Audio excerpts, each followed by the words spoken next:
시작하겠습니다. 더불어민주당 원내대변인 김한규입니다.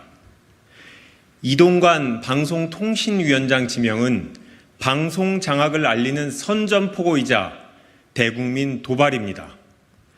이명박 정부가 자행한 방송 장악의 핵심 인물인 이동관 전 청와대 홍보수석이 신임 방송통신위원장으로 내정됐다는 보도가 나오고 있습니다.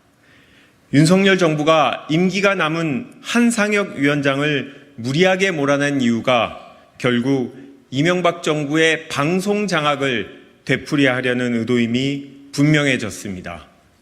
이동관 전 수석은 이명박 정권의 비판적인 언론인들을 대상으로 한 대대적인 사찰에 깊숙이 연루되어 MB 키즈라고 불렸던 인물입니다. 게다가 뉴라이트라는 용어를 만들어 친일과 극우 세력에 힘을 실어주고 대한민국을 이념 논쟁의 도가니로 몰아넣은 인물입니다. 또한 두 번이나 여당의 국회의원 경선에 나갔다가 실패한 바 있어 매우 정치적으로 편향된 인물입니다. 이렇게 흠이 많은 정치권 인사를 방송통신위원장으로 앉히겠다는 것은 방송 장악을 위한 선전포고이자 대국민 도발로 볼 수밖에 없습니다. 윤석열 정부는 구시대의 망령을 소환해 방송과 언론을 장악하려는 시도를 중단하십시오. 지금이라도 제대로 된 방송통신위원장 후보를 물색해야 합니다. 다른 이슈로 정치권이 혼란한 틈을 타 흠이 많은 이동관 전 수석을 조용히 방송통신위원장으로 임명하고 싶겠지만 그럴 수 없습니다.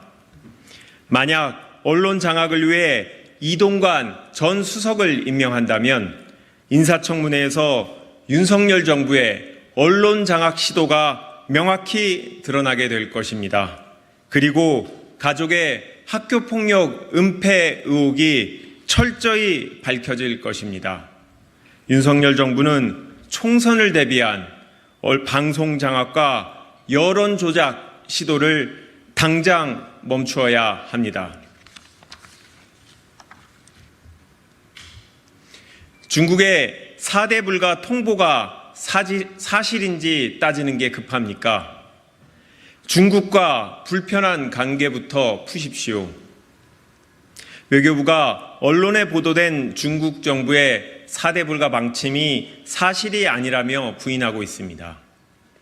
하지만 정작 중요한 한중 관계에 대해서는 원론적인 회복론을 언급하는 수준에 그쳤습니다.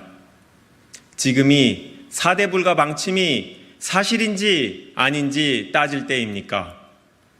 윤석열 정부의 이념 편향 외교를 반성하고 대중관계를 어떻게 회복할지 고민해야 하는 시기에 정부는 아직도 한가한 것 같습니다.